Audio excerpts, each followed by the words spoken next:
լսի, բա երկխոսող էիր, ազգային անվտանգության ծառայությունը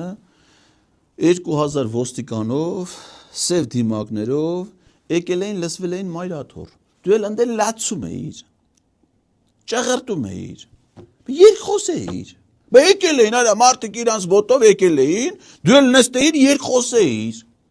այսինքն դու կարծում ես, որ ընդեղ որտեղ արդեն զենքով, զորքով ներխուժել են մայրաթող, ընդ հարցի լուծման ձևը երկխոսելն է, արա եկել են կոտորում են, արա ինչ երկխոս ես։ Կաթողիկոսը ձեզ լիազորել էր։ Ոչ չէ լիազորել մեզ։ Չեմ ուզում տեսնեմ ոնց է եղել։ Բա դու եպիսկոպոս ես, այսինքն առանց կաթողիկոսի հետ համաձայնեցնելու, առանց վեհապարի օրհնությունը ստանալու, կարաս գլուխը տնգես, ինքնագլուխ, այդ 8 հոգով, իսես գլուխները տնգեք, գնաք Նիկոլ Փաշինյանի հետ, աղոտ, այսինքն դուք Էջմիածիներ չեք գնում, ընդեղ չեք աղոթում, էթում եք Նիկոլ Փաշինյանի ղազիատ, այդ արդեն սարքել եք ձեր համար խասիատ,